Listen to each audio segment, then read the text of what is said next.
ଧନ ଥିଲେ ମଧ୍ୟ ମଣିଷ ଜୀବନର ସମସ୍ତ ଦିଗରେ ସମସ୍ତ ଆଶା ପୂରଣ ହୁଏ ନାହିଁ। ଧନରେ ଆପଣ ପ୍ରେମ, ନମ୍ରତା, ସଂସ୍କାର, ମାନସିକ ଶାନ୍ତି କିଣିପାରିବେ ନାହିଁ। ସେଗୁଡ଼ିକ ଅନ୍ୟ ମୂଲ୍ୟ ଉପରେ ନିର୍ଭର କରେ। ଧନ କେବଳ ଟଙ୍କା ନୁହେଁ, ଧନ ହେଉଛି ଜୀବନ ଚଲାଇବା ଏକ ସାଧନ, ଯେଉଁଥିରେ ଆମେ ଖାଇପାରିବା, ଘର ବନେଇ ପାରିବା, ଶିକ୍ଷା ନେଇପାରିବା, ଔଷଧ କିଣିପାରିବା। ଏହା ନିମିତ୍ତ ନୁହେଁ, ଲକ୍ଷ୍ୟ ନୁହେଁ, ଏହା କେବଳ ଏକ ଉପାୟ। ଆପଣ ଦୟାଳୁ ହୁଅନ୍ତୁ, ନୀତିବାନ ହୁଅନ୍ତୁ। ଯଦି ଆପଣଙ୍କ ପାଖରେ ଧନ ନାହିଁ, ତେବେ ଆପଣଙ୍କୁ ସମାଜର ଅନେକ ଅବହେଳା ସହ ମୁକାବିଲା କରିବାକୁ ପଡ଼େ। ଦୁଃଖର କଥା ହେଉଛି, ଲୋକ ଦୟା ଉପରେ ନୁହେଁ, ଧନ ଦେଖି ଆଦର କରନ୍ତି। ଯେଉଁ ଲୋକ ଅନ୍ତର ରୂପେ ଭଲ କିନ୍ତୁ ଧନ ନାହିଁ, ସେ ବି ଜଣେ ଭିକ୍ଷୁକ ଭାବରେ ଦେଖାଯାଆନ୍ତି। ଏହି ଅନ୍ୟାୟ ଠିକ୍ ନୁହେଁ, ତଥାପି ଏହା ସତ୍ୟ ଅଟେ।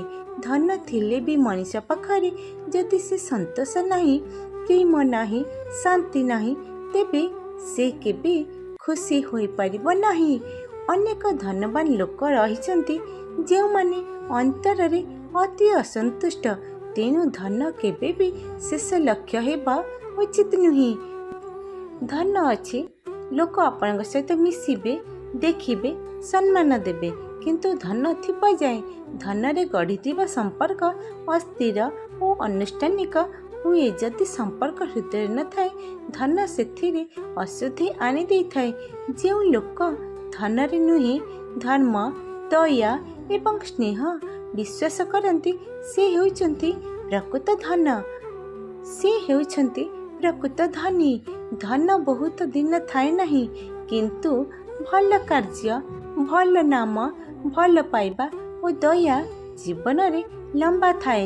ଜଣେ ବୃଦ୍ଧ ଲୋକ, ତାଙ୍କ ପାଖରେ ଧନ ନାହିଁ, କିନ୍ତୁ ତାଙ୍କ ଗାଁରେ ସବୁଠି ସମ୍ମାନ ଅଛି, କାରଣ ସେ ଲୋକଙ୍କ ପାଇଁ କାମ କରନ୍ତି। ତେବେ ଏହି ବୃଦ୍ଧ ଲୋକଙ୍କୁ ପ୍ରେମ କରନ୍ତି ଲୋକ, ସମ୍ମାନ କରନ୍ତି। କିନ୍ତୁ ଜଣେ ଧନବାନ ଥିବା ସତ୍ତ୍ୱେ ଯଦି ସେ ଦୟାହୀନ ଓ ଅହଂକାରୀ ହୋଇଥାଏ, ତେବେ କୌଣସି ଲୋକ ତାକୁ ଭଲ ପାଆନ୍ତି ନାହିଁ।